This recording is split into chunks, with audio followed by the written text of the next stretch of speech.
glad to have you with us on this Monday. It's a crazy day outside. I mistimed the start of the on-air radio show and the live YouTube stream because I was trying to get something corrected in the commercial stack. It's one of those nobody cares how the sausage is made, but that was the reason Vince was giving me the forlorn look in the YouTube video. How are we today, my friend?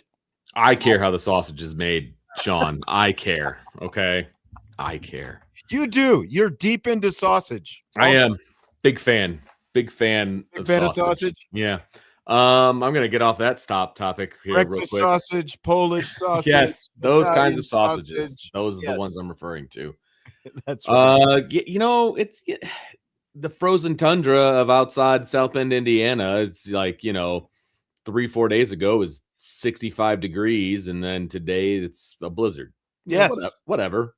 Yes. All good. That's right. It's been an interesting last few days. Jesse was in town for the weekend. We did a combination celebration of his birthday and a banquet that my daughter goes to, like this same weekend every year. And of course, it's also Selection Sunday and all that kind of stuff. But my in-laws came in for this one as well. And then they were supposed to fly yesterday, and their connection out of Chicago was going to be delayed. So they stayed an extra day. And the last I heard, their flight that was supposed to leave this morning was still trying to get out of town this afternoon. So I don't know. Maybe when I get home, I'll have a house full of in-laws again. Oh my gosh. Well, that was hours and hours ago that you told me that you dropped them off at the airport. So it was. Whoa. It was. And it was interesting last night because, it's Sunday night and there were the selection shows on, and then, other things going on as well. The Oscars were actually on. The World Baseball Classic was on, but we're all just kind of sitting there vegging. And my father-in-law goes, "Is this what you guys usually do on Sunday night?" And I'm like, I usually don't have Sundays off. So I'm actually just kind of enjoying melting into my couch right now in my recliner on a Sunday, I guess the way I would respond to that, what do you do on Sundays? I know. It's like all they do is sit around and watch TV in their house. Right.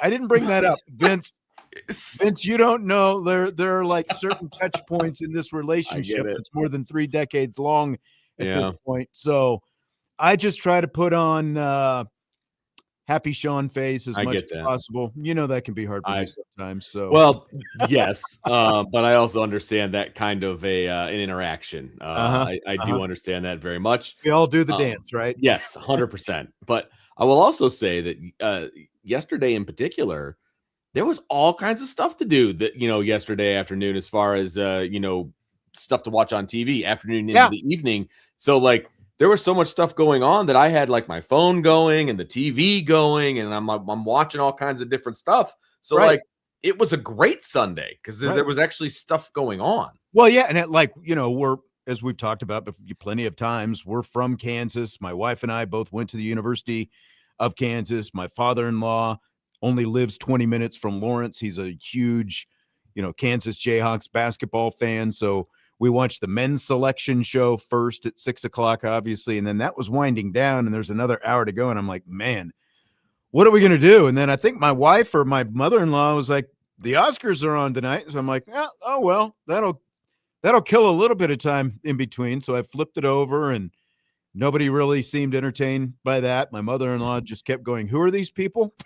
So it's like, I can't win. And so then the 8:00 rolls around, the women's selection show comes on, and that was, in both cases, both the KU men and the Notre Dame women came up relatively quickly. Okay. And they both came up in the first bracket on each of those shows. And then, so I flipped over to World Baseball Classic, and there was at least, feigning interest in that. One of the best baseball games I've seen in a very, very long time. Great game. There was a lot of excitement. Great game. And they won, so a lot of fun. Contrary to what Alex Rodriguez and Big Papi wanted, because they threw on the old. See why Big Papi wants it. I mean, he's from there. So granted, I don't think Alex Rodriguez really knows where he's from, because he claims all kinds of different nationalities, which we all do at this point in our existence in America. But they threw on the DR hats, and they're this, that, and the other, and Derek Jeter's just sitting there like, think I'm the only one that wants the USA to win. It's that kind of a thing. I saw like the last 5 minutes of the pregame show before it actually, before first pitch actually went. But it's a great baseball game. I did see some of the there was, like I said, a lot going on yesterday. I know we're going to get into it here, but there was, and I got a little bit of all of it yesterday. We watched a lot of basketball during the weekend, and again with the peanut gallery as well. You got all of it plus the peanut gallery. So lucky you. Yeah, and that, again, I'm used to, because Jesse's out of the house, right? And when we had Jesse and his wife and the in-laws and my daughter and my, it's like, and I just basically sat there and could barely get a word in edgewise at any turn. So I just kind of, it's not your house, laid low, kept control of the remote control. That's key. Yeah. Adjusted the volume as needed. That was kind of my job all weekend. So I felt I upheld my end of the deal. When I am in a similar scenario to that, the volume definitely goes up on the TV to drown out some of the peanut gallery. Yeah. So Andre says Top Gun 1 and 2, great movies back to back. That's a pretty clutch move. That's a well played 4 hours right there. Sounds like a very nice day watching those. And actually Top Gun Maverick was on at some point. Or I think I remember we went to bed Saturday night watching the last 45 minutes or so of Top Gun Maverick. There you go, man. Get it again. It's good stuff. I know. You can't beat it. Love that. Joe wants to ask if anyone was on campus for Lou's service today. Well, there were plenty of people on campus. Neither of us were. Vince was doing his day job. But again, other chauffeur duties and other things that I had to do. So first of all, covering a funeral also. That's the thing. So that's the thing for me. Like, I don't necessarily enjoy going to funerals, period, when it's somebody that I know and love or whatever. I mean, that's a depressing moment in the first place. I will pay my respects in my own way. I am definitely not going to be crashing the funeral of a public figure. Like, that's just not, that's not a thing for me. So that was never going to happen. Bobo says he heard Brian Kelly was there. I heard that as well. I think Mike Berardino from the Tribune. It was a picture. I saw it. Any chance for him to get himself out there? I'll give him a pass on this one. I do think, that's fine. Okay. Probably mostly a PR move, but at the same time, I know, but like he as didn't a former exactly Notre Dame coach. I think you're right. Part of the obligation. It's like when the president dies, all the former presidents show up. Like, it's a similar situation. I totally get that. Right. I guess my biggest issue was he didn't exactly embrace Lou Holtz or the history while he was here. Right. So that's my big now. But Lou Holtz was on that house where you can see the Golden Dome. So he probably just walked there. Yeah, what it's not. He probably threw on the old parka and probably just walked right down the street. I know exactly. All right, we've got plenty we're going to talk about. We've got a Notre Dame football pre-spring player pyramid we're going to do in a little bit. The news of the day, though, Notre Dame women's basketball headed back to the NCAA tournament. This will be what is this now? This is the 5th consecutive year they have been to the tournament. They are the number 6 seed in the Fort Worth 1 regional. They'll face number 11 seed Fairfield, 2:00 this Saturday afternoon in Columbus, Ohio.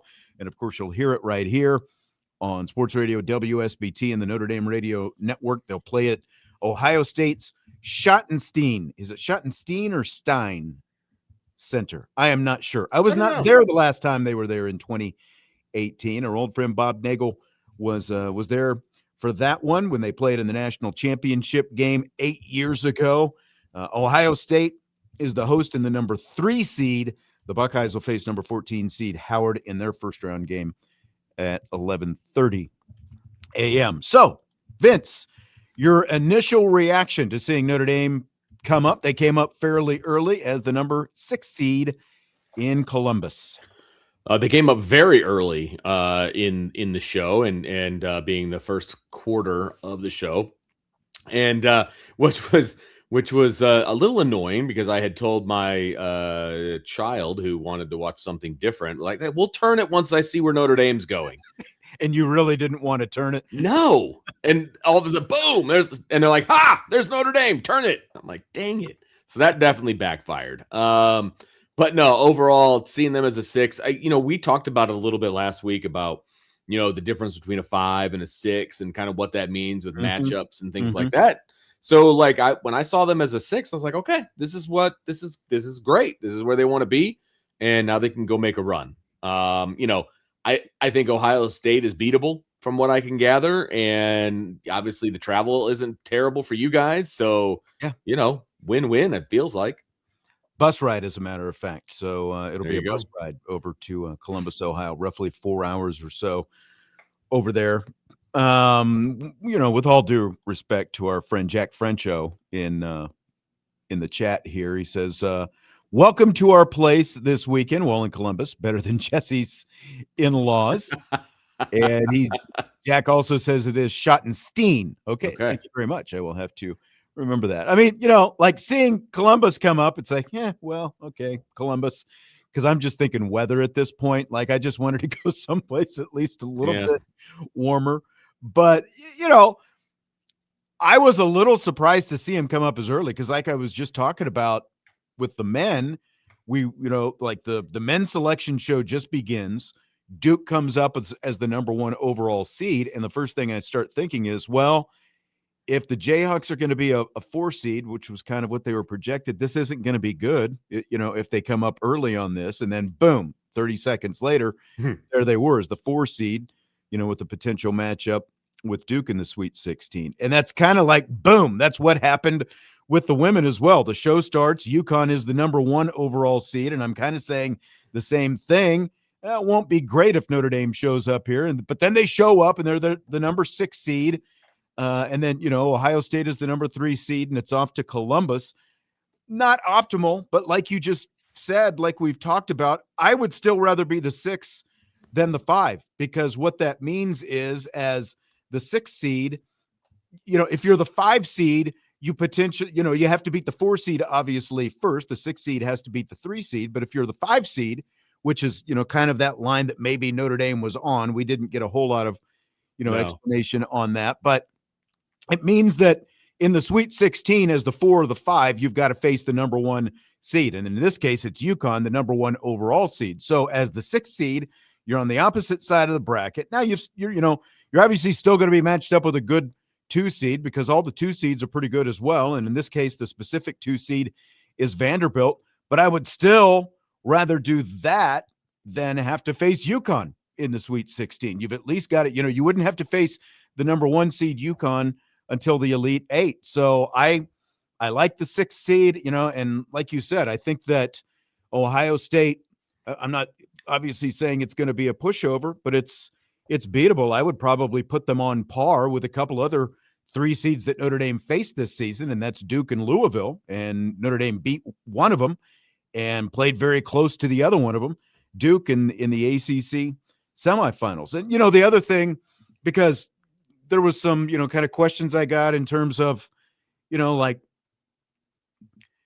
could they have been a higher seed and, that kind of stuff. And there had been some talk about that 5 seed. But, as in terms of where Notre Dame is going, the 3 seeds are Ohio State, TCU, Duke, and Louisville. So what that means is there were only 2 options for Notre Dame as a 6 seed, and that's Ohio State or TCU, because they couldn't go to Duke or Louisville because you can't be paired up with a team in your own conference in those first 2 rounds. So it was either Ohio State or TCU, and that was kind of it. And as we talked about last week, Vince, like, didn't really want the circus of Hidalgo, Miles, and that whole thing if they had been sent down to Fort Worth for the, to take on the Horned Frogs potentially in the second round. Yeah, I'm good without that that extra added annoyance. I'm good with that. Like I said, Fairfield, there's a bunch of connections with Notre Dame and Fairfield, which I think is pretty cool. And then, there's still obviously connections with Ohio State as well. And so, if Notre Dame is able to, beat Ohio State at home and, move on to the Sweet 16, it's always good to beat the Buckeyes. So, it's very much on par with, having to have, gone up to Ann Arbor or going over to Columbus. Those are very similar spots, frankly, but you'll get some nice weather here towards the end of the week, though. It's going to be like 65. Are you guaranteeing me? Are you looking at the Columbus forecast right now? Well, I know what our forecast is, and I assume Columbus is fairly similar. You get some of that. Yeah. It's going to be mid-60s around here on Friday, brother. All right. Throw on those shorts. All right. You're going to be I'll good. take your word for it. I'll take your word for it. If I told you on January 5th, the day after they lost back-to-back games to Georgia Tech and Duke, that they'd be a number 6 seed in the tournament, would you have taken that? Oh, I think you take that and run with it if that was the case in January. I really do, because I think that was when you and I were having to have those discussions with everybody on the chat, and on the show and everything else about, they're going to make, we think they're going to make the tournament. Here's what they got to do to make the tournament. And I don't think they're putting bubble teams in the 6th seed. So yeah, I think you run with that. I really do. No, absolutely. And I mean, look, as it turned out, what's amazing is they've played 32 games to this point. They're 22-10 right now. Half of their games, 16 games they have played against 14 NCAA tournament teams this season. Think about that. Like when you talk about the schedule that they played and the fact that they've won 9 of their last 11 games going into the tournament, and they've obviously played themselves into a 6 seed, but there still just seems to be so much just general, overall blah disappointment feeling about, this whole thing, whether it's the seed itself or just the season in general. Like this is just like, sometimes you just got to kind of sit back and enjoy the ride. They're in the tournament right now. Right. And I don't think that you can take that for granted, but I do think that around here, because of all the success that has come over the years, that does get taken for granted quite a bit. Absolutely. Yeah, no, I completely agree with you. I mean, it's one thing or the other, right? Everybody, they're not going to make it. They're terrible. This is a down year. All just the negativity was just swarming in January to the time that you were referring to. It's just absolutely horrible. And to Notre Dame's credit, they have raised the bar when it comes to the expectations for women's basketball. I mean, they are considered one of the better programs in the country, and they should be competing for national championships. Like, that's where you want your program to be. And I guess if you're going to compare it to that, yeah, this is a down year, but this is also a year where they can still make the Sweet 16. And if you're making the Sweet 16, that's great. You know what I mean? Like, and you've got an opportunity to go even further. See, but I mean, Bobo is making my point here in the chat. I feel like 6 in the women's is not a contender, though. Whatever gave you, obviously, I'm not saying this with any disrespect to the coaches, like anyone on the team. Like, what about this season made you think that this was going to be a national championship contender team? Right. And you're complaining in January about whether or not they're, even in the tournament, and they're an 8 or 9 seed at that point, and now they're a 6 seed. They're in the tournament. That's really all that matters. And once you get in the tournament, you take your chances. I mean, you're right. Like, the women's have always been very top heavy, with the 1s and 2s specifically winning the majority of the tournament. Every once in a while, a 3 seed sneaks in there. It's very chalky when it comes to that. You're absolutely right. But like, my point is, and again, like, this will just fall on deaf ears. It's like, you have to appreciate this team for what it is. It was an 8 or 9 seed 2 months ago. It is now a 6 seed, which is only 2 seeds below what they were last year. So, like, think about that. Last year's team, with all that talent that everyone keeps talking about and comparing this year's team to, was only 2 seeds higher than what this year's team is right now. But there you go. You would love to have them host, and you'd love, sure, some other things to have taken place, I suppose. But they're also a dark horse to make some noise in this tournament. I don't, they talked about it. I think, whether or not, you've got UConn in front of you. You've got Vandy in front of you. Like, those are both obviously going to be tough outs. But I could see them at least getting to the Sweet 16 and maybe even the Elite 8 if things go right, the way they're playing right now. Absolutely. Yeah, I think I'm excited to see what kind of run they can go on, because I think there's a lot of teams out there with, one really good player or whatever. Well, match them up against Hannah Hidalgo. Let the chips fall where they may. You know what I mean? And obviously you're going to need the supporting cast, to step up and things like that. Okay, great. I will take Hannah Hidalgo and company more often than not. And so that's why this is going to be fun to watch for Notre Dame. I think so as well.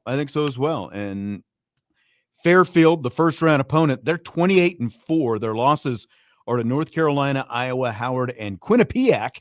They've won 11 straight games entering the tournament after winning the. Do we just call it the MAC, the AA MAC?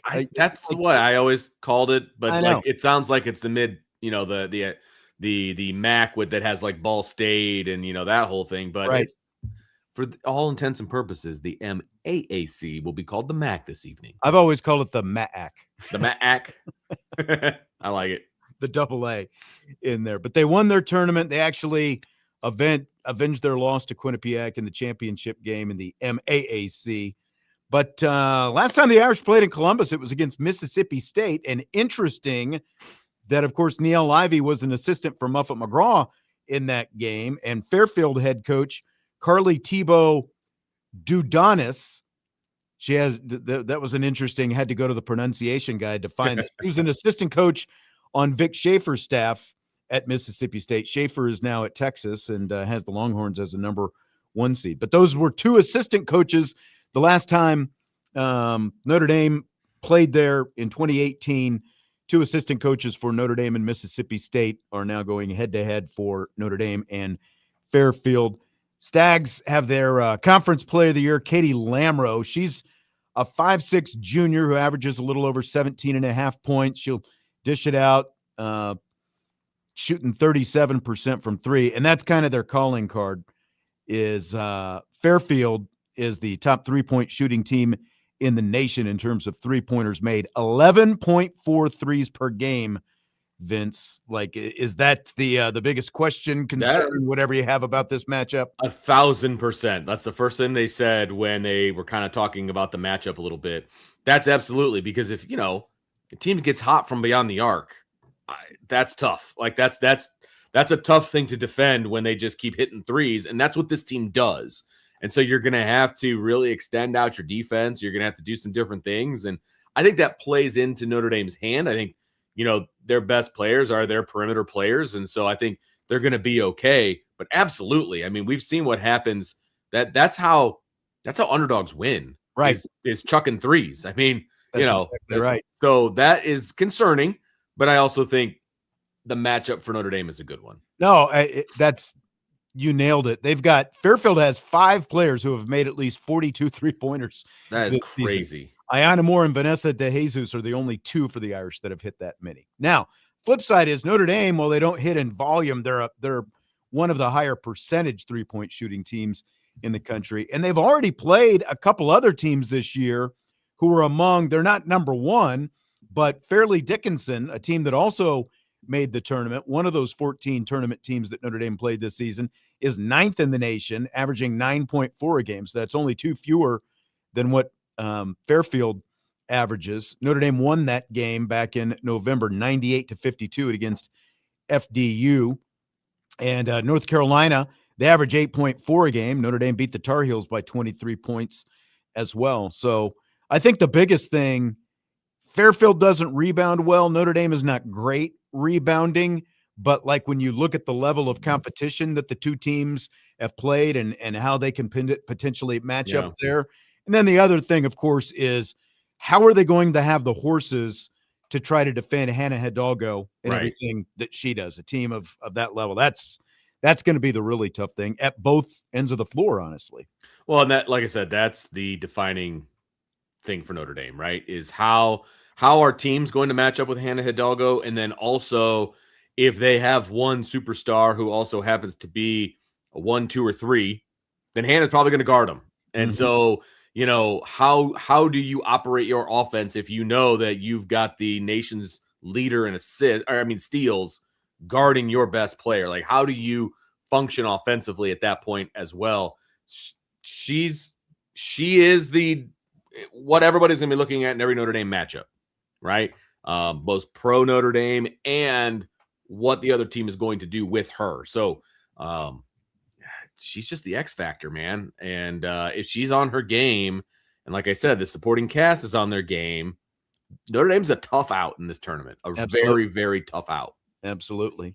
Interesting Notre Dame connection with Fairfield as well. Guard Allie Campbell is now a grad student. She is in her 6th year in college, and she began her career at Notre Dame in Niele Ivy's first season as head coach back in the 2020-21 season. And what's interesting about this, one, she transferred, but this was kind of the beginning of what is Niele Ivy doing? They were a 500 team that year. This was Allie Campbell was the Pennsylvania State Player of the Year multiple times coming out of high school. And so there were obviously a lot of expectations on her. And then everyone was like, Niele Ivy doesn't know what she's doing. Campbell is leaving. The earth is, collapsing and everything else. The sky is falling. What's going on here? Well, Campbell only played in 6 games that freshman season before transferring to Penn State. And she, after a few years at Penn State, I guess it would be 4, she is transferred to Fairfield for her last year. She's only averaged 4.5 points and 2.6 rebounds and 2 assists over the course of her career between Penn State and this 1 year at Fairfield. So I think it, again, for all that uproar, right, year 1, unfortunate that she had an injury, but she also had plenty of healthy years at Penn State. And it's just one of those players that hasn't lived up to the billing that they had coming out of high school. And now she's at Fairfield. And so that at least kind of makes this a little bit more interesting as well. Oh, it definitely makes it more interesting. Going into the NCAA tournament now. Yeah, no, it definitely makes it more interesting in the diehard Notre Dame basketball fans that remember when she was here and remember the gnashing of teeth and the all of the things when she left. Well, they will remember it, and then they can be like, oh, well, maybe Niele knew what she was doing. Maybe I don't know. We'll see. Yeah, we'll see. TBD, I guess. Yeah, I guess so. Again, don't overlook 5 straight NCAA tournaments. Right. Now, the other connection, of course, to Ohio State is Kevin McGuff, who's the head coach at Ohio State. He's a former Muffet-McGraw assistant coach. He's been at Ohio State since 2013, but he coached for McGraw from 1996 through 2002 at Notre Dame and was on the staff along with current Irish assistant coach Carol Owens, that 2001 national championship team that Niele Ivy played for. He led Xavier to 6 NCAA tournaments. Then he spent a couple years at Washington before going to Ohio State in his head coaching career. Kind of hard to believe it's been like 24 years. But Kevin McGuff's wife, Letitia, the former Letitia Bowen, was also a player for Muffet-McGraw, and she's one of Ivy's best friends, actually. And she came back and was on the staff for a little bit after McGuff initially left, but they are married, and one of their daughters plays for Akron, who came to Notre Dame back in November, and that was the 44.16 steal Hannah Hidalgo game when she set the NCAA steals record in that game against Akron. But again, another little interesting connection for potentially round 2 if it ends up being Notre Dame and Ohio State. There you go. Somebody's had their nose in the media notes. Well, I didn't have to dig in the media notes for that. Those were all noted in the noggin because I lived so. But a lot of great connections. I mean, that's actually pretty cool. Over the next 2 games, you're going to have all kinds of Notre Dame connections and things like that. And so once again, you see the reach of Notre Dame basketball, what that looks like. And, it is it's quite the tree that comes off of Notre Dame women's basketball. It is. Real quick, Vince, you put together a couple of a men's and a women's bracket challenge on the ESPN site. You want to tell everyone about that if they want to participate in it? It's really just for fun. Yeah. Right now, there's nothing on the line, and I don't know if we can. I don't even think we have T-shirts around here anymore. So. I don't know. We have to figure that out, but no, it'll be similar to what we've done in the past. I put the links into the chat, so if you're watching it on YouTube, you can see the password is Irish Breakdown, capital I, capital B, kind of all one word. If you are listening on the podcast and you still want to be a part of it. The title as of right now is IB Nation Sports Talk. So you can just search IB Nation Sports Talk, join the group. And then again, the password is Irish Breakdown, all one word, capital I, capital B. There's a men's bracket and a women's bracket. So you can join both and just kind of have some fun. And then I will, for those of you that are premium message subscribers or premium message board subscribers, I'll put it over there as well. So you can just click the link and it'll be a direct access situation. So just for fun, we do a men's, we do a women's, we have some fun with it. And we kind of see where everybody stacks up. So always a good time. You stacked up fairly high last year, if I remember right. I think so. It might have been the year before, though, too. I don't know if they have archives on this thing or not, but I'll have to check out to see kind of where everybody, finished up last year. I think I've stunk the last couple of years. A lot of chalk last year, though. That's the thing. So if you were upset happy with your picks, then you probably did not do well last year. So, 4 number ones to the Final Four. Check it out. We'll take a break. When we come back, we've got a pre-spring Notre Dame football player ranking pyramid. Vince and I each have our pyramids that we're going to do. Pyramids of players, the top 10 going into the spring. We'll do that when we return. Budweiser's Weekday Sports Beat with IrishBreakdown.com.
Budweiser's weekday sports beat with IrishBreakdown.com continues, along with Vince D'Addario, Sean Stiers.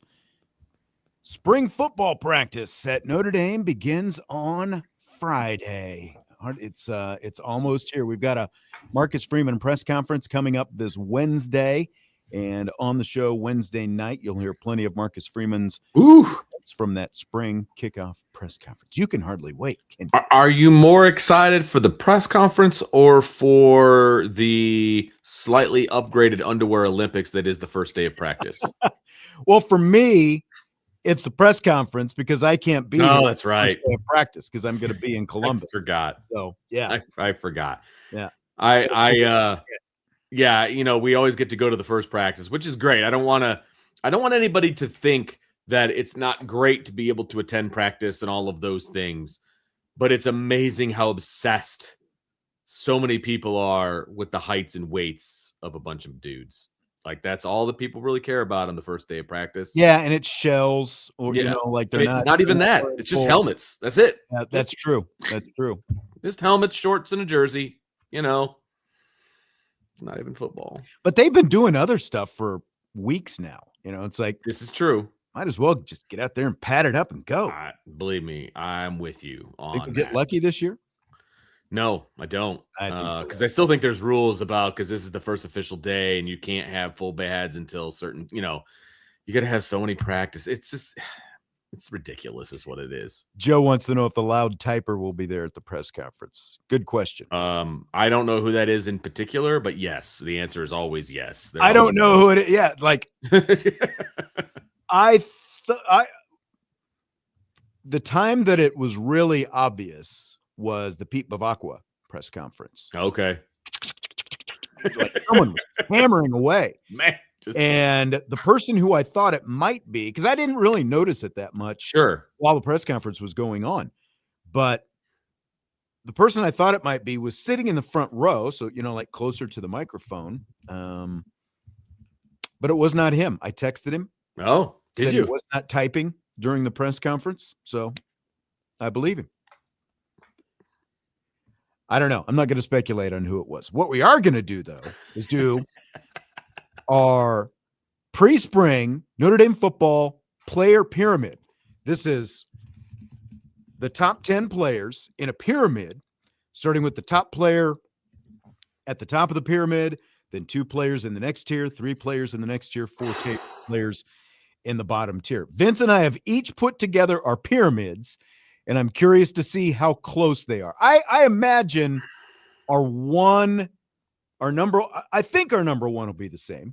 Who knows? But then I think our number 2 will definitely be on the next line. To me, it's the question of who's number 3. Okay. Although 1 and 2 could be turned around. I feel like I probably screwed this up. Okay. I'm sure that there's people that I forgot. I'm sure that, maybe they're not in the right order. And I would also like to say this. Maybe we should revisit this after spring ball as well, where we actually get to see some of these transfers run around a little bit. And then we'll say, yeah. You know what I mean? Because look, full disclosure, I don't have any of the Ohio State receivers on my list. Because I don't either. Mine is not upside weighted. Mine is right. Okay. What have you done so far? Okay. So it's very experience weighted, I guess. Oh, that's fair. I will say that mine is mostly experience. There's a little bit of upside in there. But mostly experience weighted. So yeah, I am interested to see how we do here. Okay. Who's your number 1? Who's at the top of your player pyramid, Vince? This isn't fair, and maybe this person isn't. No, he's still the most gifted kid. It's CJ Carr. He's my number 1. See, I told you we were both going to have number 1. Okay, well, I wasn't sure because I think obviously there's an argument to be made for who number 2 is. There is. Right. And the way a pyramid works, again, you have 1 player at the top, then you've got 2 players at the next level. So yes, you're not. I think that there's definitely a 1A, 1B case, and they're from different sides of the ball, but we both have CJ Carr at the top, and that means that Leonard Moore has to be on tier 2, right? Absolutely. Yeah. 100%. So that, like I said just a minute ago, by the way, we're stipulating that Kingston Viliamu Asa and Charles Jagasaw at the very least are going to be very limited this spring. So we did not include either one of them on this ranking because, both had the injuries, and we'll find out more specifically about them at the press conference Wednesday, but we're factoring that in. So we're not including those guys for the spring. Fall would be a different different thing potentially. And maybe even post spring, depending on how much if they are show able, up. Yeah, because we just don't know. Yeah, we just don't know. Right. Okay, so we've got Carr at the top of the pyramid.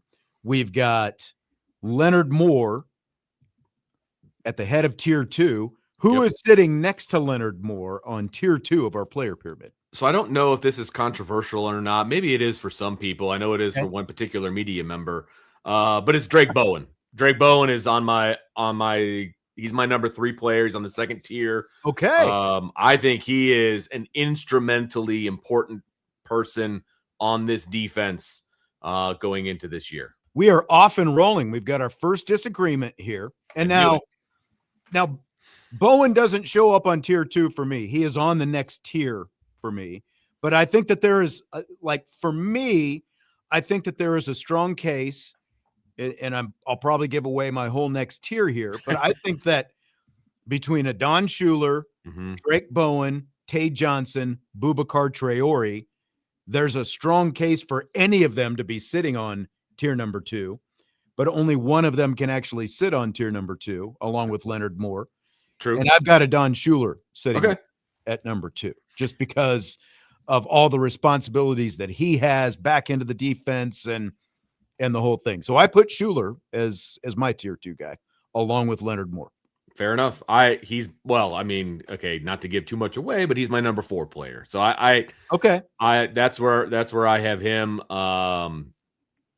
Adon Schuler. Yeah, Adon Schuler. So you basically got Bowen Schuler as those next 2 guys after CJ Carr and Leonard Moore. Correct. So again, we're not far off. We're just flip flop. I don't know where you have Bowen, but for me, it's 3-4. I don't know where you have Bowen he is on that third list. So we both got Carr on the top tier. Yep. We both got Leonard Moore on the second tier. I've got Schuler on the second tier. You've got Bowen. Yep. So now we're down to the third tier, which is players 4, 5, and 6 on the pyramid. And again, I didn't rank them, but because we're doing this as a tier, so you don't have to go, well, this is the number 4 guy. Okay, gotcha. Okay. But I definitely have Drake Bowen on my next tier. Mm-hmm. And then I gave 2 names already. Do you have either, neither, or both of them on your third tier? Neither. Really? Okay. Yeah, but they're both on my 4th tier. Things are getting even juicier. Yeah, they're both on my 4th tier, but I do find it interesting that other than CJ Carr, all the players we've talked about are defensive players. I know. And that honestly, I started to struggle with that, to be honest with you, which is why a player made an entrance into the 3rd tier. Because I was like, how can I not have another offensive player here? Like that was starting to gnaw at me a little bit. And my final player that I put into the 3rd tier is an offensive player. Okay. So what's your 3rd tier then? Go ahead and tell me. So my 3rd tier, and this is where I have the one and only transfer student, by the way. Okay. I have Adon Schuler, I have Francis Brew, and I have Gerby Lambert. Those are my 3 on the 3rd tier. Okay. So I like that. I've got Gerby Lambert basically as my best offensive lineman, which is controversial, I'm sure. So this is the one, the Gerby Lambert pick for the 3rd tier for me is the one spot where I did use a little bit of projection, but also experience.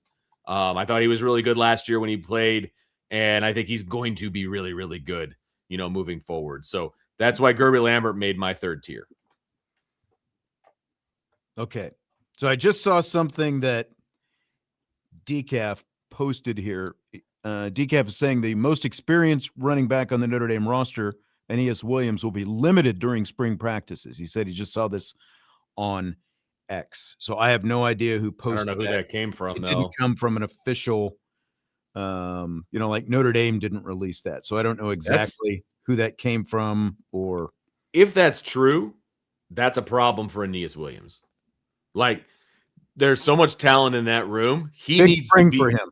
Yeah. He needs to be available and to compete with these young guys, or he's going to get passed up. Like, that's how I feel about the running back room. And I think so too. That's not a knock on Aeneas Williams. I want to be very clear on that. It's just that there's talent in that room, including the freshmen in that room. If he's not available in the spring, or if he's limited or whatever, he could get Wally pipped, man. Like that's how I see that going. And so that, if that's true, that is not good for Aeneas Williams. Yeah. So your move with Gerby Lambert is a little bit of an upside move. A little bit. Of all the ones I have, that I'm leaning upside more with him than anybody else. Yeah. Yeah. Because my tier 3 is Boubacar Traore, Drake Bowen, Tay Johnson. And I'm surprised that you don't have any Tay Johnson at this point. Like I said, I was going back and forth between Schuler, Bowen, Johnson potentially as like who's going to sit on tier 2 with more before I ended up with Schuler. But, like Traore, I think last year was, coming off that injury the year before, we saw flashes of what Boubacar Traore can be. And maybe even this is a little bit of an upside play with him on the 3rd tier instead of the 4th tier. But that's where I've got him because I think he truly is, one of the top 5 or 6 players on this team. And I think Tay Johnson is in there as well. I don't have Gerby on my list. I do have another offensive lineman, but he is one I considered. That's for sure. Yeah, I mean, look, I have both of those guys on my list. They just didn't make the 3rd tier. Sure. So, yeah, I mean, the 4th tier is going to be an interesting one because I think we're going to have players that one of us has and the other one doesn't. Because right now we've had the same players. They're just in different spots. Yeah. And I don't know if you probably don't have Gerby Lambert on your list, which is totally fine. Totally get that. I've got Anthony Knapp on my 4th tier. Okay. Like players 7, 8, 9, and 10. I've got Anthony Knapp there. 1, the most experienced. Sure. And 2, assuming he is moving inside to guard from tackle, which, seems to be the direction that we've heard anyway is going to happen. I think that makes him even better than what he, if he is playing an interior position. We've all felt like that is a strength. So I have Knapp basically in place of Gerby Lambert. Now you had Francis Brew on tier 3. I've got him on tier 4. And again, this is a guy I flirted with for that 3rd tier, but there's so much defensive talent there. And honestly, it's just because part of it is probably also because we haven't seen him in person, like in practice settings. We've only seen him in that Pitt game, and and that was just little samples. Johnny says the Aeneas Williams came from an interview with Freeman by Greg McElroy. So apparently he said that on the Always College Football podcast. Well, he's giving out info that he has not given to the beat yet, and since he doesn't do interviews with the beat, he only does them with national things. So, they're going to get information that we don't have. So, okay. I mean, like I said, I think that is a huge disservice to Aeneas Williams and what's about to go down. That's where I'm at. So now I had Williams on my tier 4. Obviously, this could impact that. I don't know. I might slide Gerby up there. I'll have to think about it. Who are your tier 4 guys? So I already said that Tay Johnson and Boubacar are on my tier 4. Okay. So they were like the first 2 names on my tier 4. And then Anthony Knapp also made his way onto my tier 4. I have a feeling my final player that I have in my top 10 is one that you do not have. But I just felt like there needed to be a representative from the wide receiver room on the list. And I also have seen him do it in big moments. And so I've got Jaden Greathouse as my 10th player. You're right. I don't have Greathouse on my list. I went with Jordan Faison instead. I can see, I was like, which one do I go with? Which one has more upside? Like I did use a little bit of upside there. But like Faison was CJ Carr's favorite target there for a while. Is that going to continue? I don't know. Maybe, yes. I don't know. So it was 50-50 for me between the two of those guys. Yeah, and I guess the reason that I went there, now obviously so much of Greathouse's season last year was impacted by his injury. Sure. But there is definitely talent there. And we got to see that at during the college football playoff run. And we all had so much expectation going into last year. And the difference to me and why I put Faison on the list and not Greathouse is because even in those first 4 games he was healthy, we just didn't see that much involvement from Greathouse in the offense. It was a handful of catches, and that was it. And at the end of the day, Faison ended up being, Notre Dame's top receiver in terms of overall production. So that's why I put Faison on the list, and he has given up lacrosse, so he's going to focus solely on football this spring and focus solely on it in his last year in school. So that's why I've got Faison on there. So I've got Faison, Brew, Knapp, and again I had Williams, and I think I would go with Gerby as well. And again, we don't know if this is accurate. I have not heard that interview that people are referencing with Greg McElroy that Marcus Freeman says where he according to what some people are telling us, have said that Williams is going to be limited, and that obviously impacts this list because availability is part of this. We're talking about the top players who are going to be available and practicing this spring. So I'd probably slide Gerby in there in that spot for now because, again, as much talent as there is in that running back room, it is all, especially after Aeneas Williams, it's all unproven talent. It is unproven talent, and there's been some injuries in there as well, and some guys coming back and things like that. So, I'm very curious to see what the rotation is like at running back, and who's going to get some opportunities with that first team running behind, that first line, and all of those different things. And are we going to be treated with the number 1 offensive line playing together in the blue gold game? Are they going to split them up?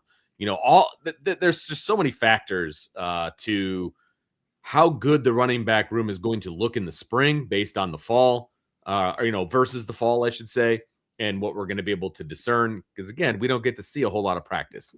And especially if Aeneas Williams is limited because he is the penciled in starter. But I think one of the most fun topic of conversation this offseason, I think, is going to be, okay, we can all stipulate that Aeneas Williams is going to be the starter going into the season. Scale of 1 to 10, do you think he's going to be the starter from a reps standpoint in the middle of the season moving forward? That, I don't know. Big question. And that may have just gotten fast forwarded if he's going to be limited in the spring. Yeah, exactly. All right, so our Notre Dame football pre-spring player pyramid, the top players, Notre Dame this spring. Again, this is available players based on the information that we have right now. My pyramid goes CJ Carr at the top tier. Tier 2, Leonard Moore and Adon Schuler. Tier 3, Boubacar Traore, Drake Bowen, Tay Johnson. Tier 4, Jordan Faison, Francis Brew, Anthony Knapp, Aeneas Williams with at least an asterisk potentially for now. Run through your pyramid, Vince. So at the top, CJ Carr. Second level would be Leonard Moore and Drake Bowen. The third level would be Adon Schuler, Francis Brew, Gerby Lambert.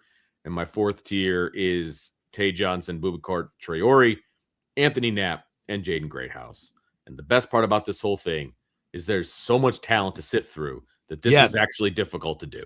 Yes. This was difficult to do.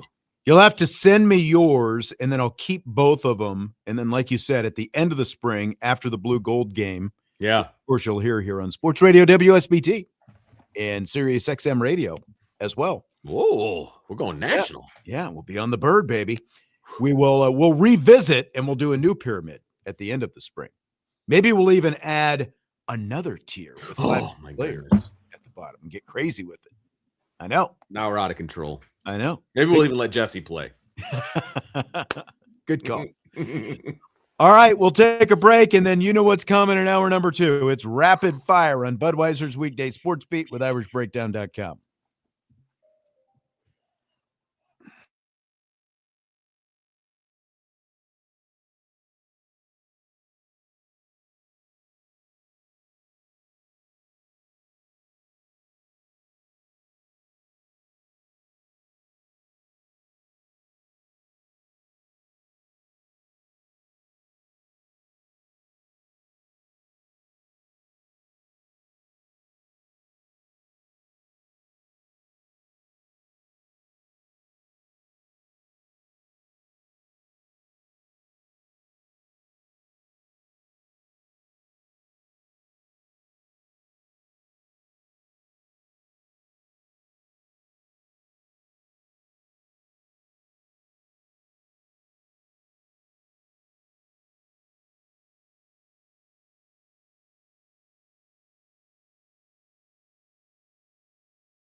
Along with Vince D'Addario and the one and only Bobby Hensley joining us for Rapid Fire in hour number 2 of the show tonight. Gentlemen, come out of your corners swinging. How's everybody tonight? I mean, you called me a gentleman, so my day's off to a good start. That's the nicest thing you've ever I called like me. your sweatshirt, though. I'll say that. He's got the USA. Is that Nice. baseball sweatshirt, or like what does that come from? It's from when I played slow pitch softball, but I still bring it out for the big occasions, like when curling going for a gold medal or baseball's trying to win World Baseball Classic. There were some snarky things I was going to say, but I kept it. So many. There's so many different ways you could go. I know. Like, why would you have a Team USA sweatshirt from slow pitch softball? I mean, we called ourselves Team USA. We wanted to represent our country. That is grandiose. Okay, got it. Again, there are snarky things I'm not saying right now. We were talking about the blue gold game being on the Sirius XM channel. Decaf asked if it's on the Catholic channel. I believe it is just the Notre Dame. There's a live Notre Dame Fighting Irish play-by-play channel on Sirius XM.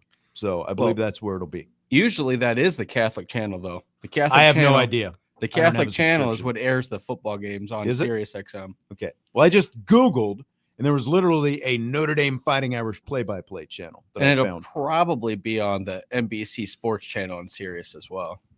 I'm not versed with that. I was just trying to help people, but we've created more questions than answers. Decaf also asks, what are we hearing about Micah Shrewsbury to Butler? Could this actually happen? Decaf asked this in the chat. It's the first I have heard of it. And again, a simple Google search. The only thing that came up was basically one of those speculatory articles. Well, the Butler job is open now. Could this be ? Question mark, that kind of thing.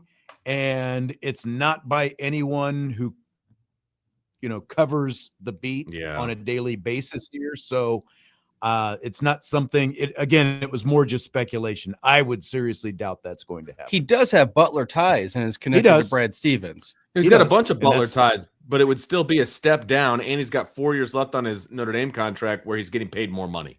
Like, why would you go to Butler? Why would you go? Right. Unless if Butler he got stepped fired, up a bunch of money. But why would Butler step up a bunch of money for a guy who hasn't been to the tournament in 3 years as head coach at Notre Dame? Correct. Like, I don't know. Like, if he was available, like if Notre Dame parted ways with him already, yes, that's a great landing spot for Micah Shrewsbury. Absolutely believe that. He's not going to leave Notre Dame for Butler. Both of his children are going to Notre Dame. Not that they couldn't just transfer to Butler, but both of his kids are going to Notre Dame, to play basketball for their dad. I'm sure Butler alums might disagree with me, but I would still rather go to Notre Dame for my education. So, like, why would you leave that opportunity to go to Butler? I just, you're in the ACC versus the Big East. Yeah, and it's not a knock on the Big East, but there's still more visibility in the ACC than there is in the Big East right now. Yeah. I guess like the only thing maybe was he just wants a fresh start because he isn't happy with the way things are going at Notre Dame. And you go to Butler and it'd be maybe they're a sleeping giant in their conference, so you could make the tournament easier than you could at Notre Dame. Because Notre Dame's in the ACC, as you pointed out, which would be a tougher road to get through conference play. But again, why would Butler, just because he has a connection there, why would they be interested in a coach who hasn't made the tournament in 3 years? Exactly. Everybody's like, oh, well, this could be great for Notre Dame if he leaves to go to Butler and blah, blah, blah. But, like, if I'm Butler, it's like, why do I want Micah Shrewsbury? Right. Like, I was going to say that when this came up, like, if his stock was higher and that's where he wanted to be for whatever reason. Exactly. Then it's at the very least, it's a bargaining chip. Yeah, but when you're on the kind of outs at Notre Dame, I don't think another school is going to want you as their primary target of coach. Yeah, this to me, again, is like speculation. Clickbait. Yeah, a little bit of clickbait. You're absolutely right. And speculation because, there are people who would just like to see him move on at this point. Could this be a land? I don't think that's going to happen. That's what I'm saying today. No, I don't. Me neither. Fill in the blank. This has been a blank off season for Notre Dame football as we get ready to start spring practice this week. my first initial reaction to this was my fill in the blank was blah. It's blah. But like a lot has happened though. You know what I mean? Like the vast majority of the freshman class is already enrolled. They're going to be at spring ball, which is great. You know, they signed a great transfer class. They're getting all this buzz to be national champions and the Heisman Trophy winner and all these different. So like a lot of good stuff has been happening, but it's not football season, so it's blah for me. It's all great. That's all well and good. I'm ready for September. Yeah, I saw this in the rundown that you sent us this morning, and I was kind of wondering if you were fishing for something because I'm like, Bobby always thinks that I'm trying to lead you guys. You got you with us. There's a blank there for a reason. There's a blank because I want to get everyone else's opinion on this. I think it's routine. I think that where they're at, you just have high expectations and you want to hold them. So it's almost like a tease, like a frustration type deal because you just want to see them play. You want to get these players on the field. And I know that's what spring football is, but even that's not enough. It's so exciting. Like Mr. John says in the chat, I get that. But for me, it's just routine. Like, yeah, you want to have your team be good and ready and excited for this upcoming season. So I just think it's routine. Yeah. Like exciting seems like a little bit of a stretch. Like Bobo was saying long, and that's definitely, I hadn't thought about that word, but it is definitely much longer than last year's after not making college football playoff. Like this offseason has definitely seemed like an eternity, but kind of along the lines of what Bobby's saying, it's been very workmanlike, that's a good one. Very sort of, relatively uneventful, methodical. They've accomplished some things that they've needed to accomplish. The biggest one, making sure that Marcus Freeman was staying around, but two, with the assistant coaching hires that they've made, like that first week of the transfer portal when everyone was freaking out. And I don't even think it was a full week. Everyone was in full freak out mode, but then look what happened. They go and get these receivers from Ohio State. They get Francis Brew. They get Tioni Gray, all these defensive backs, so like they've made significant additions, but none of them really like big splash. So like John says, exciting. Like I have a hard time connecting what we've seen to exciting, but at the same time, it's just been, like I said, to me, very workmanlike. Can you see exciting in any of this, Vince? Like is that too much of a stretch for you? It is. I mean, it is exciting. It's exciting about what is to come. There's no doubt about it. I hate expectations. I am not a fan of expectations. I just want a team to go out and earn whatever that they get and all of those things. Because at this point, with the expectations that are being piled on Notre Dame, which is great because that means you're a good team and you have a good coach and you have good players and all that, and that's all great. There is no way they can live up to any of these expectations without winning the national championship. Right. What did expectations get Clemson or Penn State? Right. This is what I'm saying. Like, literally, it's national championship or bust. Mm-hmm. And is no in between. That's tough, man. Like that is, you can have a really, really good season and not win the national championship. I'm not trying to make excuses for a non-championship run or anything like that. I think they should win the national championship. The bar is just so high, right? Off the bat. It's not even, spring hasn't even, And I'm just not used to that, frankly. Yeah. I'm just not used to that. Well, like I see in the chat, somebody said Penn State, and it's the same thing. Remember, they were in the semifinals, almost knocking Notre Dame out to go to the finals, and then here they are a year later without a coach, having to find someone mid-season, retooling the roster. Yeah. So you're talking about the expectations, and yeah, there's a lot of them, but I think you'd rather have that than, I hope they win half their games, or I hope they beat their rival. Sure. So exciting is a strong word, but national championship or bust, coming from a team that didn't make the playoff last year, is a little harsh too. I mean, did they deserve it? You can argue that forever, but they didn't make it. So they have to take a step to make it, solidify themselves in the playoff before they can even make that run. But coming back to it, even spring football, it's fun to see people, if the weather's nice, on the field. But it's still spring. It's a glorified practice. It's just, showcasing it. But I think it's a fun time of year. As Vince called it, the spring version of the underwear Olympics. Right. It's a slightly elevated version because they have helmets on. That's about it. I mean, especially Friday that we're going to see. You know, I mean, it's literally helmets, shoulder pads. Some of the guys wear shorts. Most of them wear football pants without any pads in them. So they're essentially what they wear. I mean, they're spandex shorts is what they I are. wonder I what say they're still shorts. Yeah. I wonder what season it'll actually be on Friday. Will it be winter? Will it be spring? Will it be summer? Because It could be all four on that same day. It could. Exactly. The way things are going right now, it absolutely could be. Yeah, that's frustrating too. Maybe that's it. You know, you have a lot in play here that the men's team kind of dropped a deuce this year. They're not going to the tournament. You can't follow them. It's not exciting. So you're already like, all right, well, the women's team 6 seed. All right. So when's football start? You know, you're already starting. If you have good other spring sports, it's easy to just wait and then you don't get excited for football until later.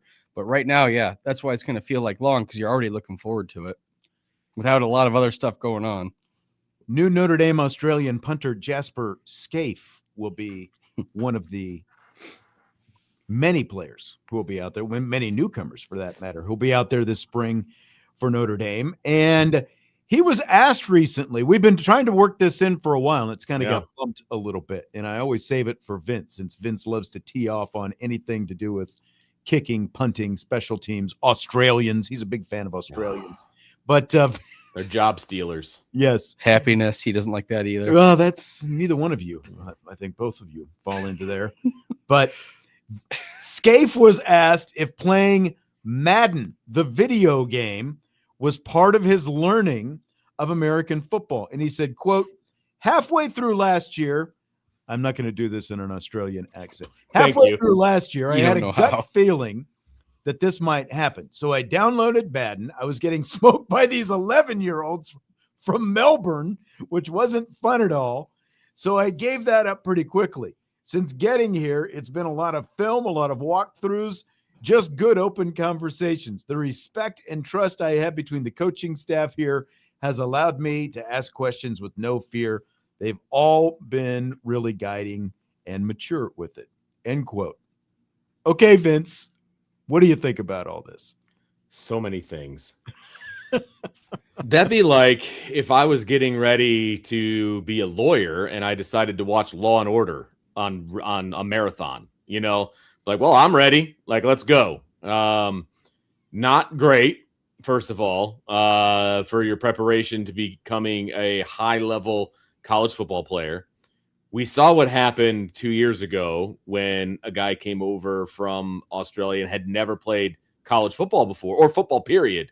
He was completely intimidated by the environment and played as such. Hopefully, you know, the Notre Dame coaching staff has learned from that particular scenario, because in year 2, he was a lot better. I'll believe it when I see it, because football is a very unique sport. There's really nothing like it. You know, Australian rules football and blah, blah, blah. There is nothing like playing in front of 80,000 people in a sport that you've never played before, and having to produce. That is going to be tough for him. For his sake, to be honest with you, I hope Eric Schmidt is the starting punter, because at least Eric Schmidt has participated in an American football game before.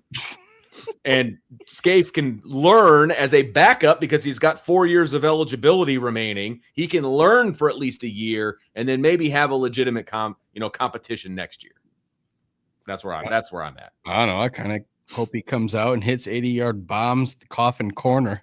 He will do that in the spring when he's all by himself, because we saw that exact same thing 2 years ago to the day. Just bombs getting laid, from the punter, and then he gets into a real game and it goes right. And he, as a former coach of mine used to say, he had yellow socks because it went right down his leg. Way down.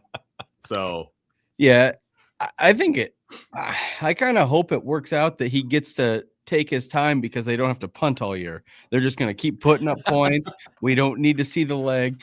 There's my optimism. I think it's cool. It's another niche. It's a weird way to connect to the special teams, because when you get a lot of the bland personalities that are usually the kickers and punters, they don't really stand out. There's not really a lot going on. So at least this one gives us an angle of something, something fun, something different. And if as long as he can kick the ball, I don't care how long it takes him. Just get him on the field if he can kick and let him kick. Like, what do you really have to know as a punter about Football the game? Unless you're running fakes. Well, if you're playing for Marty Biaggi, you got to know about 17 different ways to punt and be bad at most of them. Well, and as we said in Rendell's first year, I was going to say freshman year, but his first year, right, which obviously started with the road game at Texas A&M, they were just asking him to do 100%. They weren't letting him do those things he did when he was booming balls accurately in practice. When we got to see that, they wanted him to do the rugby style punt and all this directional stuff. And then last year, it was like, oh, let's take some of that stuff away and just let him swing that big leg, and look how it turned out. He turned out to be really good at it. And that's like, again, as a punter, it's like, take the snap, where am I punting, punt the ball. That's really all it should be. Now, obviously, if the guy is the return man, then he's, he needs to know, some different responsibilities in terms of what he needs to do and, tackling and all that kind of stuff. But I think it's kind of cool that he was out, like he's in Australia, and it's like, well, I might as well put in the Madden and, see what this whole thing It'd be like Vince trying to download the rugby game and try and figure out how to play rugby. Exactly. That's a problem. Well, look, are you saying you're not smart enough to figure it out? I've never actually been in a war, but I've played Call of Duty. Exactly. That's a great analogy, Sean. Where's the bell?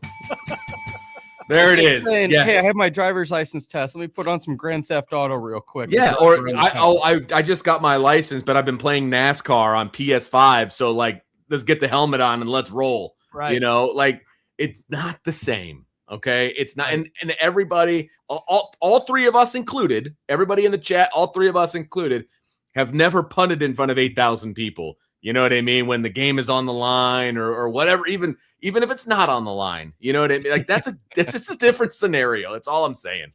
Yeah. I do think they need to, because you can't. What the biggest thing that you can't simulate is the actual in stadium crowd. Right. Which, again, like for Rendell going on the road in that first game.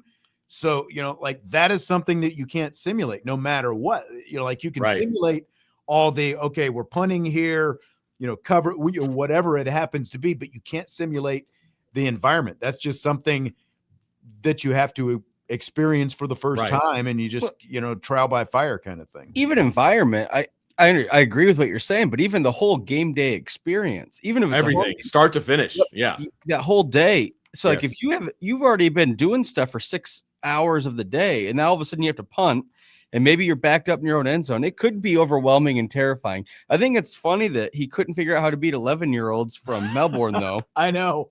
Like maybe he's just really bad at video games. Maybe that has nothing to do. No, maybe. Like I said, for his sake, I hope he sits this year. Eric Schmidt's a really good punter. If he can focus on just that and not place kicking, because now Spencer Porath is on the team, that would be the best case scenario. And then maybe he comes out and he's a really, really good punter for the next 3 years, that kind of a thing. Or you have a really legit competition, this time next year, that kind of thing. But Eric Schmidt has at least been on the field in a big time environment. You know what I mean? Like there's still a difference. And even kids that kicked in high school have at least had more experience than this kid, Because because you can't even, it's not like he's even played at that level in Australia, which like you would think that in these, the kicking academy and stuff like that like they would bring somebody in, and just play low level games, rather than them just better. Yeah. It's basically the underwear Olympics with kicking. Like, it's just like going to all of these, invitationals and things like that, even around the country around here. It's different. Like, you see guys and you're kicking in shorts and a t-shirt, and the field goal kicking is with little sticks and there's not a live snap and, all of these different things. And the punting is very similar. You got another kicker just underhanding it to you and you're just booting the crap out of it. And that's how you get ranked, right? It's so much different than the real thing. It's like 7-on-7 versus real football. It's so different than that. And so, I hope he's super successful. I really, really do. I'm not a big fan of these, special teams coaches looking at these guys from Australia, watching it on video, or going to Australia to watch them kick in the backyard, just booming the football and thinking that's going to completely 100% transfer over to an actual game situation. You mean like a soccer player named Brandon Aubrey that ends up being a pretty good kicker? Who practiced and he was in the minor leagues basically for football. Like he played for Birmingham. He didn't just knock on Jerry Jones's, door and be like, "Hey, I can kick." Like that, he did a lot of other things before that. Part of it too for me is like who's going to be holding most of the stuff for the next couple of years, because if he's supposed to be a extra point holder or something like that, that could be difficult as well, because he has I would no. not ask him. I would think that they'll put him. No way, They'll just put it Jose, back on that one. Quarterback over there. Yeah, you definitely need someone with some sort of Football knowledge. And if we're trying to teach him how to punt, are we going to really throw something else on his plate? Like, I'm going to teach you how to hold too. Exactly. No. I'm saying that's the only way I can see him tripping up, because if you can kick a ball, he can probably kick a ball. Let's take a break. When we come back, more rapid fire. Budweiser's Weekday Sports Beat with IrishBreakdown.com.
Budweiser's Weekday Sports Beat with IrishBreakdown.com and Rapid Fire. I'm Sean Stiers, along with Vince D'Addario and Bobby Hensley. We've got about 24 minutes to go here. I think we've got enough topics to get us that far. Don't you? I mean, we can talk about special teams some more if you want. I mean, I'm here for it. Tomorrow, by the way, Jesse and I are doing our annual pre-spring breakout draft. So we'll be doing that. Oh, nice. So, yeah. Nice. So looking forward to that. And you get done early tomorrow. That's true. First 4 games the next 2 nights. Forgot about that. Yep. So we're going to be done early on Wednesday as well. Yes, we It's will. all about you, Vince. Yes, duh. You're just now realizing this. Welcome to the show. Yeah. Well, at least I'm not an Australian punter, I guess. Yeah, because I would hate you. So Even more than you already do. just stealing Americans' jobs. Oh God. The All right. The Notre Dame women's basketball team is the NCAA tournament as a number 6 seed. Do you buy or sell? That makes this season a success for the Irish. I buy it. I think it is a success. And you and I kind of talked about it in the first hour about, in January, people were talking about them not even making the tournament and probably would have been happy with an 8 or a 9 seed at that point. And then they went on a run and they made it to a 6. And I'll tell you right now, even looking at the roster going into the season, I don't think nobody was thinking national championship. And if they were, they probably got team issued gear. And so I think a 6 seed is a success. Now, I will say this. It's a success as of right now. I want to see what they do in the tournament. I think right now, my expectation, to be perfectly honest with you, is they make it to weekend number 2. And if they can do that, then I think they officially mark it as a successful season for me. Not that they care what I think, but that's where I'm at. If they get bounced in one of the first 2 games, that's a slight disappointment. Then it'll probably skew it a little bit. Yeah. I don't know. I think to answer the question, I buy that this is a good landing spot for them right now. And if they win even just their first game, I mean, theoretically, they're ranked in the top 32. I think you would have taken that middle of the year when you thought they might not even be in the tournament. To win the second game, that would just be icing on top of the cake. But I think it's already a win. Like you said, they halfway through the season, everybody thought that they were on fire, get everybody out. This season's disaster.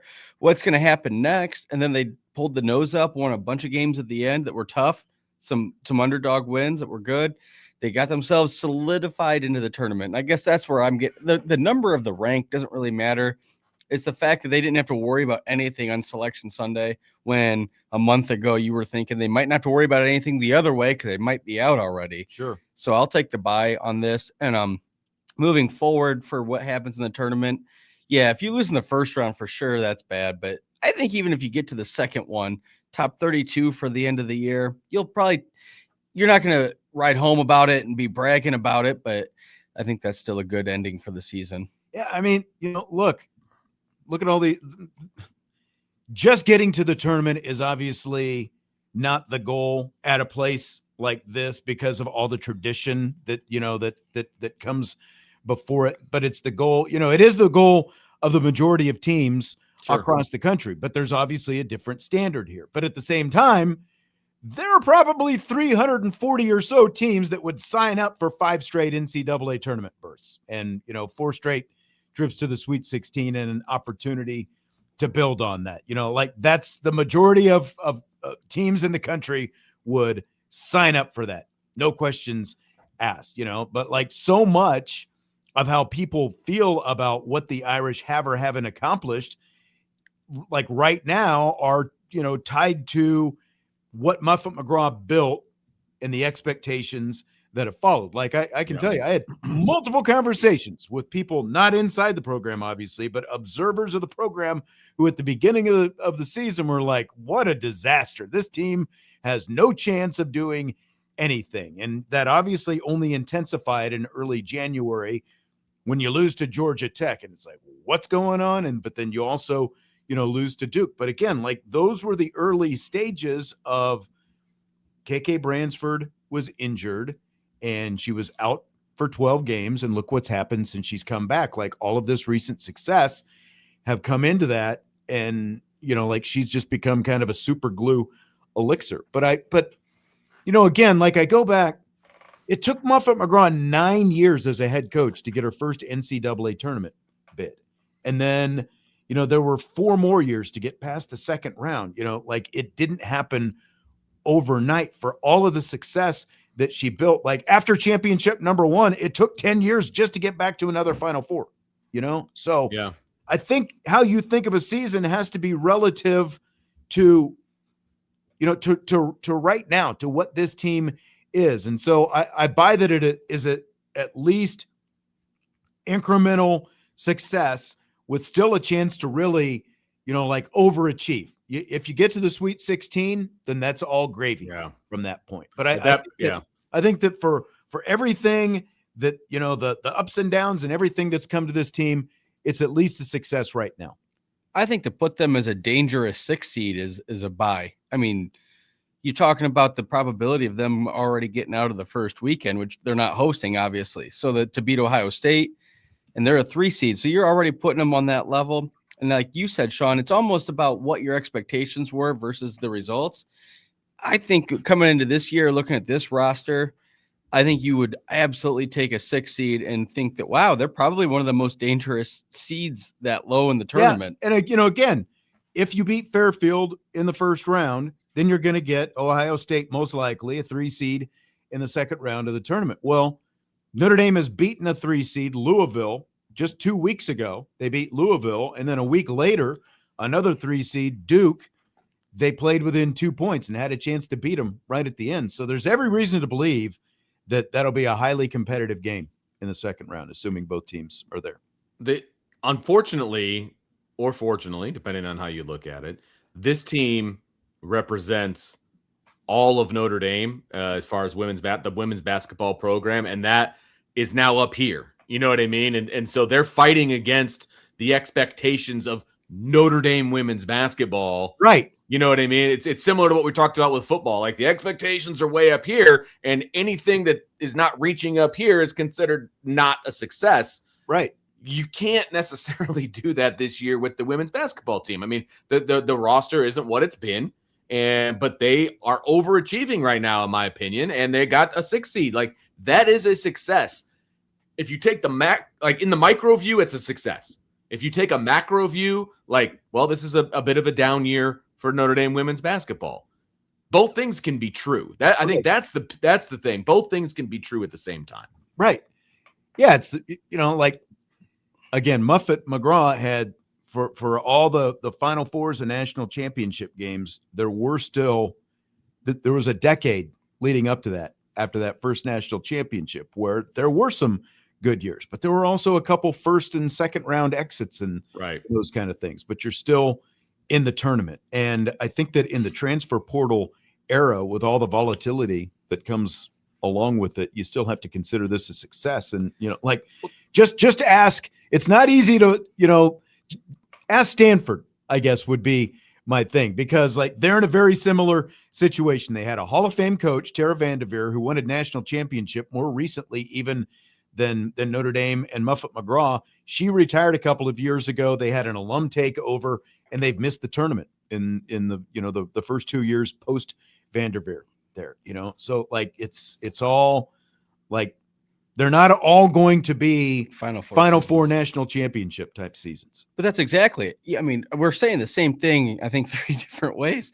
But you look at what the roster is, and then transcending through this NIL era, that roster makeover was huge. The fact that they turned over so much of their roster, they lost some big key parts, and still were able to make themselves solidified into the tournament. I think that's the buy. And then looking forward to next year, the recruiting class is strong. They're going to have more healthy players. I think this is a buy. This is a great year for them. They made it to the tournament. Hopefully they get a couple wins, and you're still building, because it's not like they're coming down. I think they're going to start building up from this it's still run. Ascending right now. Yeah. Yep. You're right. The USA's World Baseball Classic win over the Dominican Republic last night came down to a controversial called third strike on Geraldo Perdomo. Is this Exhibit A for the ABS challenge system for baseball? No, but I think the entire game was because if you watch that entire game, there was some really sketchy calls when it came to balls and strikes for both teams. Like really bad calls, like two baseballs outside were called a strike at times. And then look, I mean, and it didn't matter outside, inside, up, down. Like there were calls outside the strike zone all game long, and there were calls that were inside the strike zone that were called balls.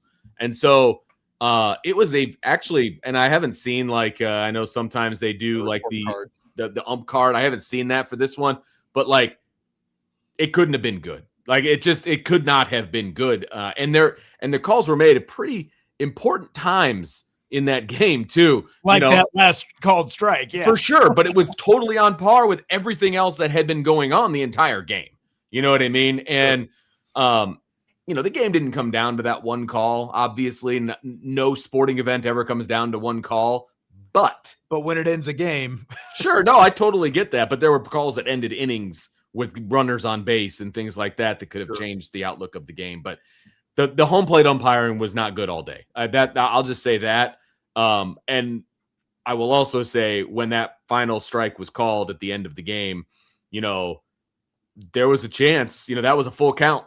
And there was a chance that, the Dominican Republic was going to make a run here in the bottom of the ninth inning. It was about as tension-filled as you could possibly get. And when he made that third called strike, my mouth literally hit the floor. I was like, I can't believe they just called that, but let's go.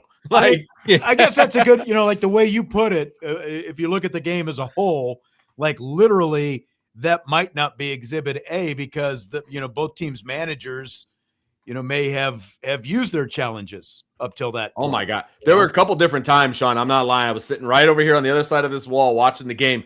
And I was like tapping the top of my head. I'm like, come on. Are you kidding me? Like there was some bad calls in there, man. I guess one, to answer your question, it is not Exhibit A. I think Exhibit A would be something more than a preseason exhibition tournament. It's not like it's the World Cup. It's fun. It's a better way to do the preseason for baseball to get all these tournaments, get all these countries in the tournament. But that's not Exhibit A. It's still maybe the umpires in his exhibition still getting ready for the season, I guess. But I don't like the idea, like Vince said, of so this is the end of the game. That's why it's so noticeable. There were bad calls all over. That's when bad calls, and no matter what sport, are always 100% most noticeable when the game ends and it's in a close, tight, tension situation. That's great. Walk him. The next batter pops up on the first pitch, and it doesn't matter. I wish it would have just gone that way, so there wouldn't be any controversy. Obviously, it didn't. But I don't think it's Exhibit A. And of all the sports that we have, I think baseball is the one that will go to more of that automated stuff last. I think they love having the umpire, the human component. So they're going to really drag their feet. I don't think Exhibit A for anything. It was a fun game to watch. It was a really, really good game. I mean, it was body blow after body blow. And I mean, robbing of home runs. And, the only way they scored was 3 solo shots.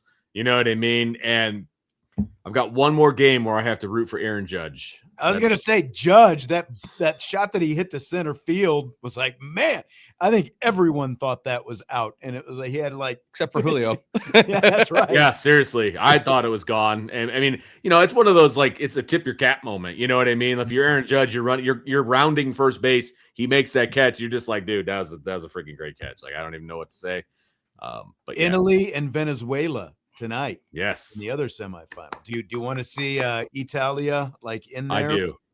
Look, Italy's my second team. I'll be rooting for them today. But USA would like to get another shot at Team Italy. They would. And, with everything that happened with the last time that they played Italy, whether they, were not feeling it. He played his whole bench, all of the controversy that surrounded that game. I think the United States would love to get another shot at Italy. It's kind of a little bit of redemption. And then you've got the entire tournament on the line in that game as well. So, and DeRosa, I'm rooting for Italy. DeRosa will know for sure that game actually matters and can't say the things he said last time. I would like to see Italy make it as well. They have so many young major leaguers too that they're showcasing, which is really cool to see how they've even galvanized as a team with their espresso shots in the dugout. Mm-hmm. I think Vince's guy, Vinny Pasquantino. Well, he had a rough start, and then he snapped out of it. He had 3 homers in one game. He did, and then stayed up all night from the espresso. I know. That's what I said. It's like feels like doing all those espresso shots during the game. It's like you have to have the post-game party because you've got to have something to bring you down after all those shots. Seriously. And Italy's got 2 I'm a White Sox fan. They have 2 great White Sox prospects. They've both been playing really well. One of them got injured, Kyle Teal. But no, I think the Italy team's just fun to watch. I think as you watch this tournament, they're the story. Like USA's, sure. Like the fact that Italy's this far is the story. Yeah. And if the United States didn't make it into the knockout round, like that would have been the big story, right? And they got lucky. They got pulled in thanks to Italy. Mm-hmm. They got pulled into the knockout round. But yeah, I mean, Italy is definitely the team of the tournament. No doubt about it. They're the Cinderella. And you got a potential here of looking, David versus Goliath, the whole thing. And they already beat them once. I'd say one of those teams hasn't lost yet. 100%. Man, I'm hoping for it. I think that would be a great championship game. Is it Thursday night? I think it's tomorrow.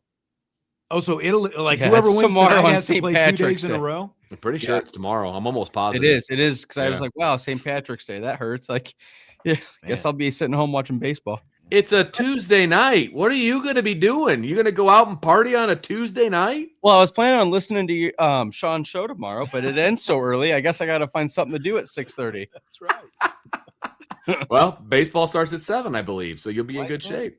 Yeah, I'm, just a shell here.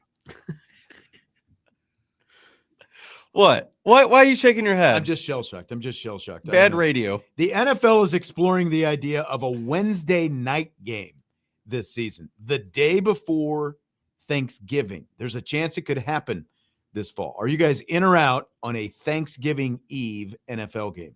Bobby, start with you. Well, I mean, why would you? What else are you going to be doing on a Wednesday night? According to Vince, might as well watch football. You're not out drinking. Well, you could be out drinking. You could be at night before Thanksgiving. Wednesday night before Thanksgiving, I think was when all the 20-year-olds go out and get crazy, right? It is. They're all back in town. Woo! What would that sound like backwards? That little woo thing you did. It would sound like ew. There you go. There you go. You're welcome. Yeah.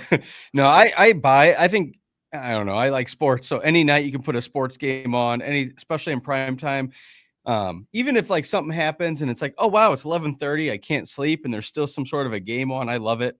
I just like having any sport any night. Like even I know it sounds bad to say, but during COVID, there were so many NFL games on so many random nights. And I enjoyed it. It's like, oh, Tuesday, they're going to play. The Broncos are playing. Yeah. That's cool. I'll watch it. So I buy. I think that's awesome. This is a huge buy. How could it not be a buy? I mean, and anymore, most places, you get off work on Wednesday, right? Leading up to Thanksgiving because it's a travel day or whatever. That's the only drawback. Most people are traveling on Wednesday. Well, some people are traveling. Maybe most. I don't know. A large number of people are still traveling. Number of people are traveling. Stream the game.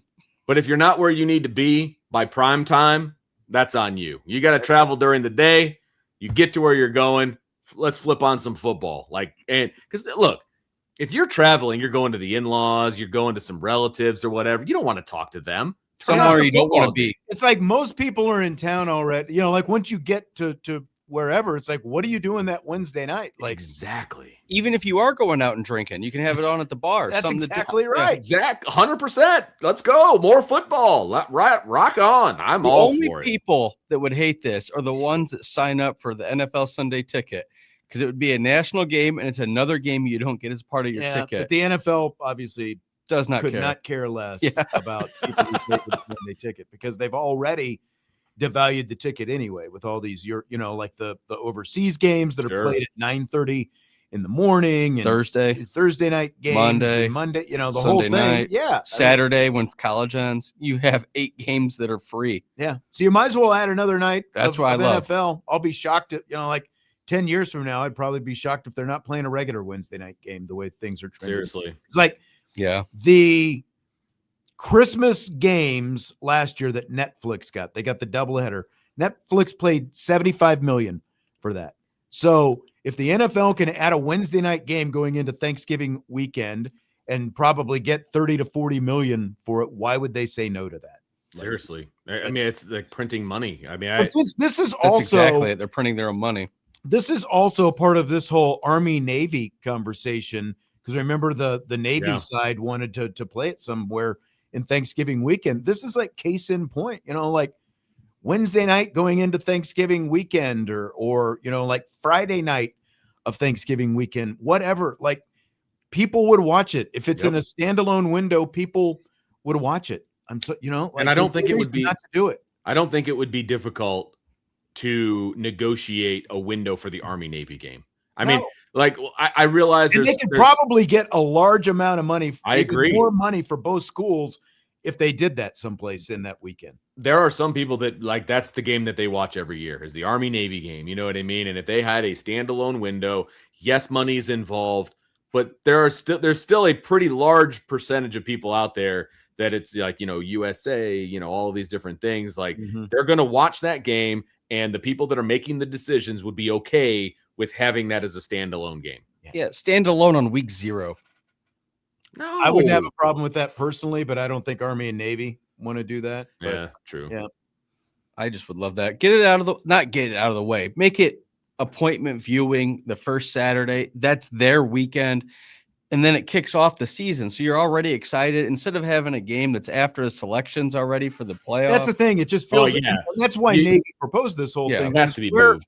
Where the game is going, they've got to move it someplace. And it just feels like guarantee them their own 4-hour window someplace in Thanksgiving weekend. And where's Tuesday? Because look, I said this before. So like Vince said with the the patriotism and the whole thing, it's again, as people who've listened to the show know, I'm an Army veteran, but so I'm not like anti-Army Navy, but at the same time, probably not watching that much Army Navy if it's not in its own standalone window. Sure. If you've got other options, is what there are you're other saying. games on. Yeah, if you've got other options, you're probably going to watch the other game. I believe it should have its own window.